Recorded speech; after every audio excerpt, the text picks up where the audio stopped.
The phone call came on a scorching July afternoon in 1963. Frank Sinatra was at his Cal Neva Lodge in Lake Tahoe when his casino manager delivered news that would cost him millions and nearly destroy his entertainment empire. "Frank, we have a problem.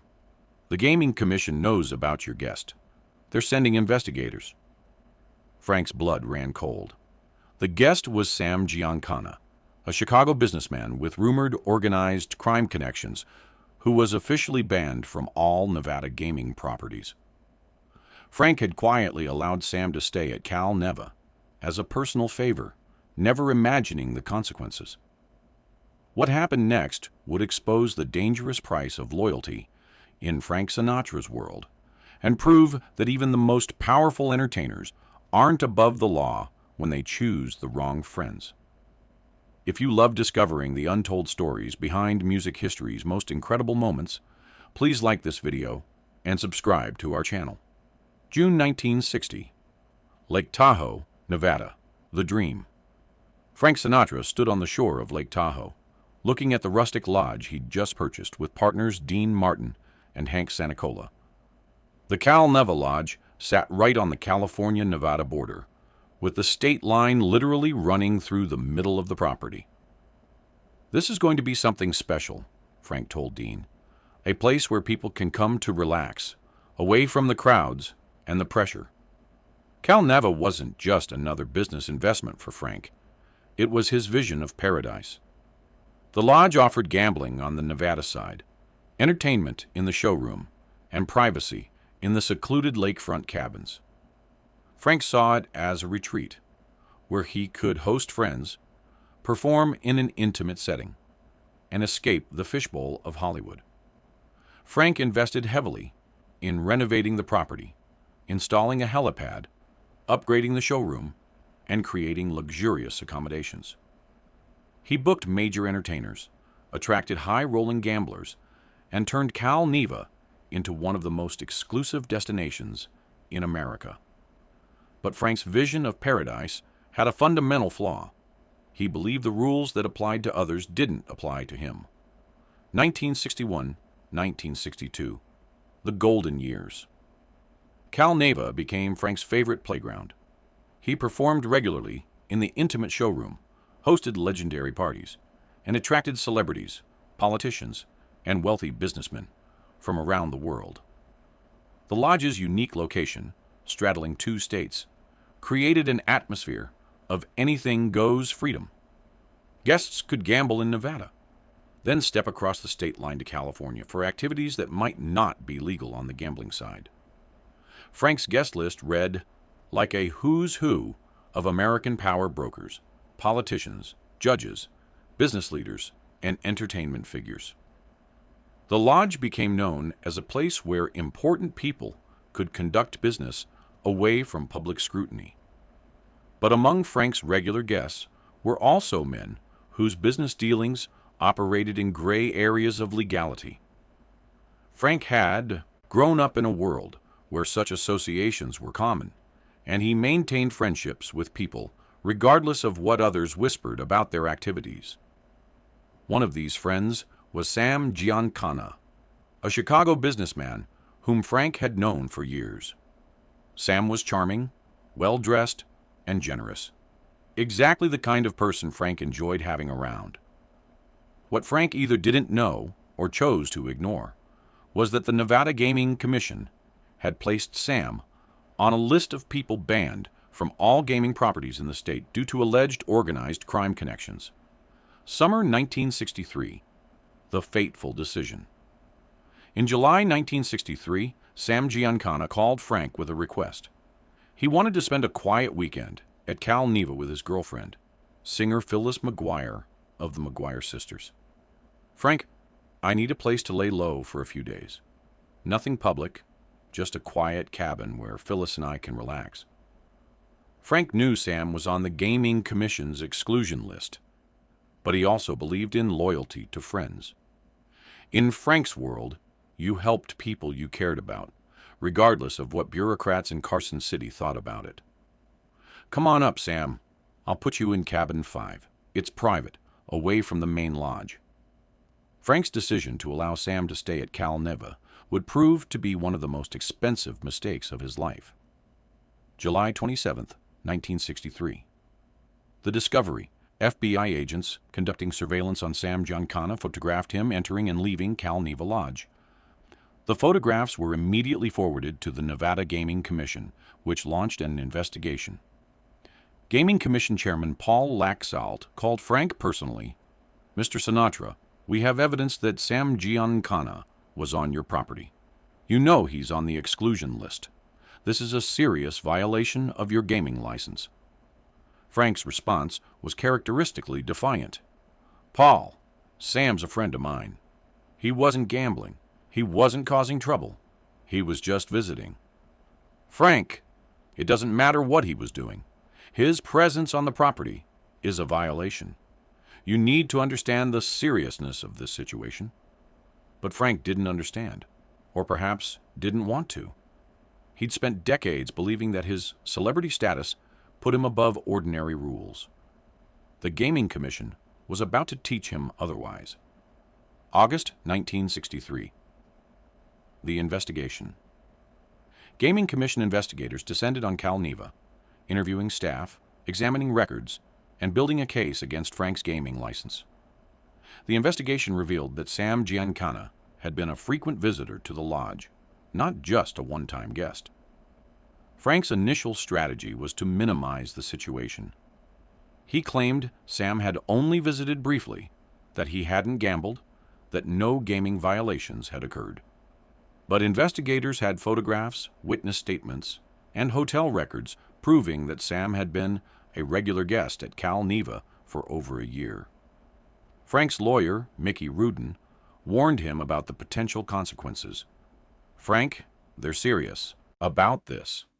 You could lose your gaming license. That means Cal Neva becomes worthless to you." Frank's gaming license was essential to Cal Neva's profitability. Without it, he couldn't operate the casino that generated most of the lodge's revenue. Losing the license would turn his $1 million investment into an expensive lakefront hotel. "They can't do this," Frank insisted. "I haven't done anything criminal. Sam's a businessman, a friend. This is America. I can choose my own friends." But the Gaming Commission wasn't interested in Frank's friendships. They were interested in maintaining the integrity of Nevada's gaming industry, which depended on strict enforcement of regulations. September 1963. The confrontation. Frank was called to appear before the Gaming Commission in Carson City to explain his relationship with Sam Giancana and defend his gaming license. The hearing was closed to the public, but word leaked that Frank had been combative, defensive, and unwilling to acknowledge any wrongdoing. "Mr. Sinatra," Commission Chairman Laxalt asked, "did you know that Mr. Giancana was on the exclusion list when you allowed him to stay at Cal Neva?" Frank's answer would become legendary for its defiance. "I know a lot of people. I don't ask them for their resumes before I invite them to dinner." This wasn't dinner, Mr. Sinatra. This was harboring a person banned from gaming properties. "Sam Giancana is my friend. I don't abandon friends because politicians don't like them." Frank's loyalty to Sam might have been admirable on a personal level, but it was devastating from a business perspective. The Gaming Commission interpreted his defiance as contempt for their authority. October 1963. The verdict. The Nevada Gaming Commission voted unanimously to revoke Frank Sinatra's gaming license at Cal Neva Lodge. The decision was immediate and non-negotiable. Frank lost more than just his license. He lost his entire investment in the property. Without gaming, Cal Neva couldn't generate enough revenue to cover its expenses. Frank was forced to sell his stake in the lodge at a massive loss. The financial impact was staggering. Frank had invested over $3 million in Cal Neva and had borrowed heavily to fund the renovations and operations. The forced sale left him with enormous debts and a tarnished reputation. But the damage went beyond money. Frank's gaming license revocation became national news. reinforcing public perception that he had inappropriate associations with organized crime figures. Frank's response to the Gaming Commission's decision was characteristically unrepentant. "They took my casino because I helped a friend. If that's a crime in Nevada, then maybe Nevada isn't the place for me." 1963, 1965. The aftermath. The Cal Neva scandal had consequences that extended far beyond Lake Tahoe. Frank's alleged mob connections became a liability in every aspect of his career. The Kennedy administration, already distancing itself from Frank due to similar concerns, used the Gaming Commission's findings to justify their decision to cut ties with him. Several major corporations canceled endorsement deals with Frank, citing concerns about his associations. Film studios became reluctant to cast him in major productions.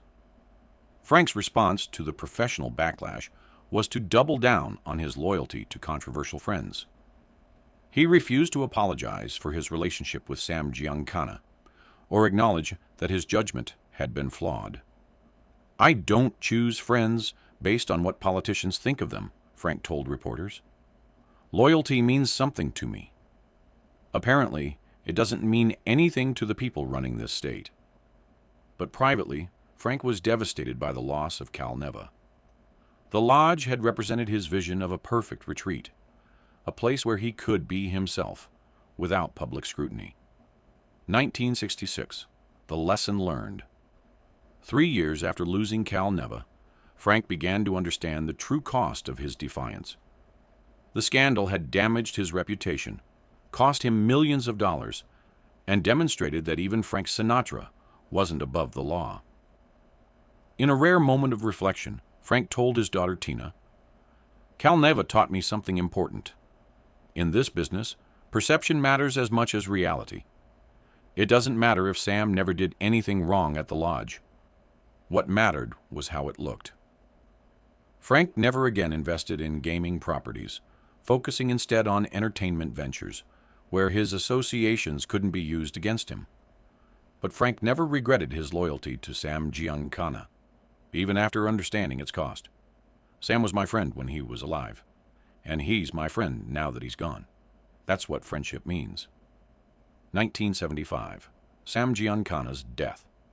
When Sam Giancana was murdered in his Chicago home in 1975, Frank was one of the few prominent figures to publicly mourn his death. "Sam was a complex man who lived in a complex world," Frank said. "He was also a loyal friend who never asked me for anything except friendship in return." Frank's eulogy for Sam was seen by many as vindication of his decision to maintain their friendship despite the professional costs. 1998. Frank's final word. When Frank Sinatra died in 1998, obituaries inevitably mentioned the Cal Neva scandal as an example of his loyalty to controversial friends.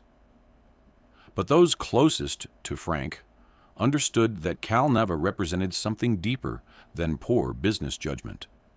It represented Frank's belief that personal loyalty should transcend political convenience. Frank's longtime friend, Jilly Rizzo, summarized Frank's philosophy. "Frank believed that you stand by your friends, period.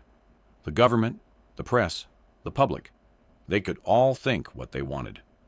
Frank knew who his real friends were, and he never abandoned them." Today, the Cal Neva Lodge still operates on the shores of Lake Tahoe, but it's a shadow of the glamorous retreat Frank once envisioned. The lodge's current owners have embraced its connection to Frank Sinatra, displaying photographs and memorabilia from the property's golden age. But the real legacy of the Cal Neva scandal isn't the lost money or damaged reputation. It's the demonstration that Frank Sinatra lived by his own code of ethics, regardless of the consequences. The scandal showed that Frank valued personal loyalty above business success, friendship above public approval, and principle above profit. Whether those choices were wise is debatable, but they were authentically Frank Sinatra. The Cal Neva Lodge scandal remains one of the most dramatic examples of how personal relationships can have professional consequences in the entertainment industry.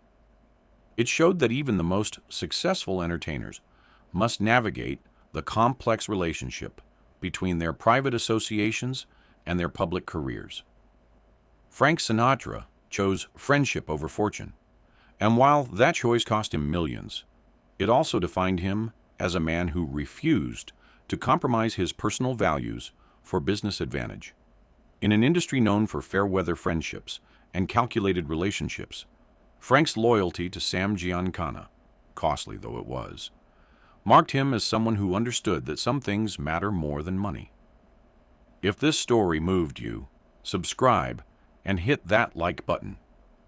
Share it with someone who needs to know that standing by your friends sometimes comes with a price, and that the measure of a person isn't their success, but their willingness to pay that price when it matters.